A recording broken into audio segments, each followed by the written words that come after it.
Ben Kerem ve bugün sizlerle yeni bir korku haritası oynuyoruz. Aslında niye yeni bir korku haritası? İlk defa oynuyorum ben korku haritası. Allah Allah. Niye öyle dedim? Ben de bilmiyorum. Neyse lafı etmeden işte hiç korku haritası oynamam. Sevmem de. Ama bir tane arkadaşımızın isteği üzerine korku haritası çekmemi istedi.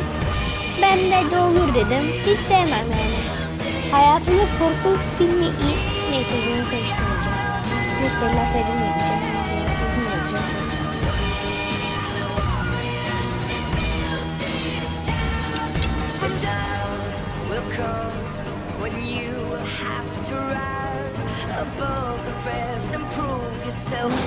Reklam.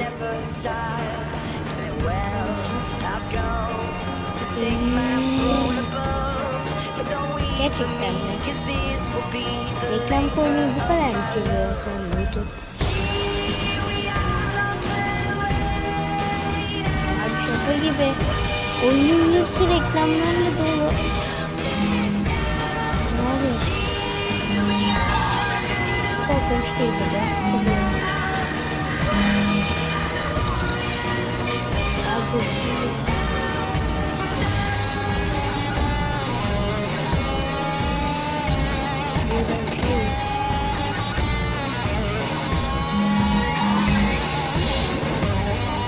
Gel.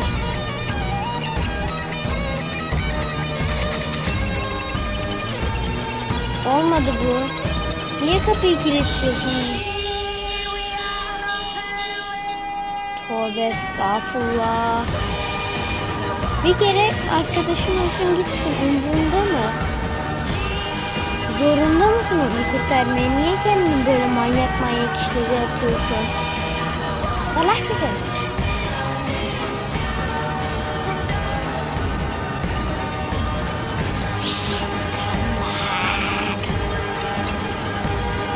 İyi girme o zaman, bana ne? Senin dayanamamandan. Memory card. Bu ne? Harita. İndirirsin belki. Ha, buranın haritasını indirdim.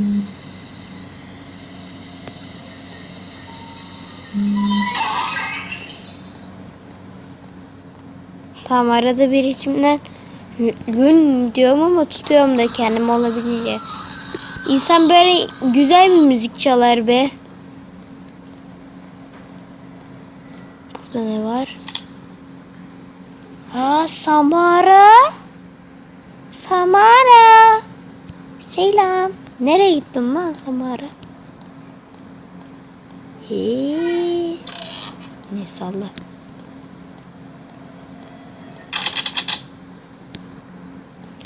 Niye bana şimdi bunu söylüyorsun? Ha? Hazır.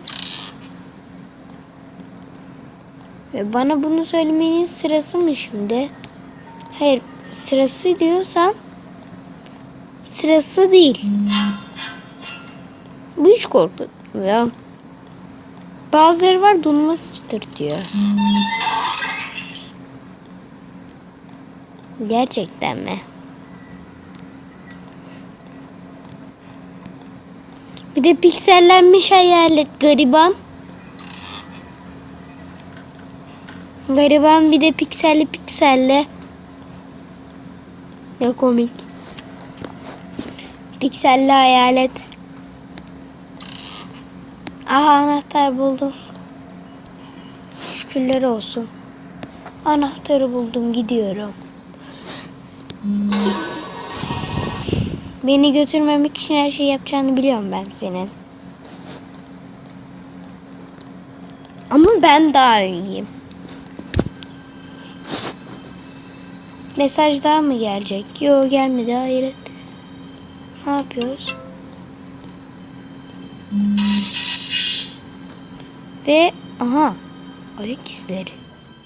Bu beni nereye götürüyor? Şurada bir kapı var. Kesin gitmem gerekiyor buraya. Gittim.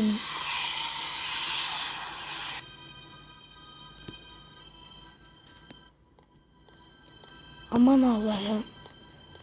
Yolumda hiçbir şey yok. Kesin gitmem gerekiyor. Koş. Koş Rocky. Koş. Koş.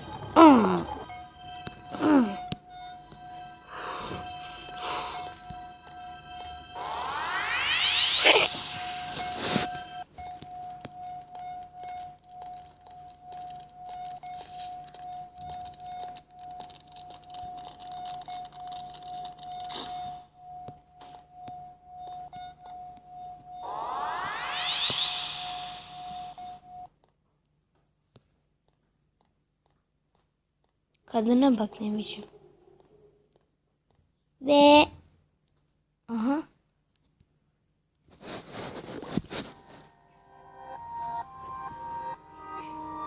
Bitti mi? Neyse demek ki video bu kadarmış arkadaşlar. İyi günler, iyi oyunlar.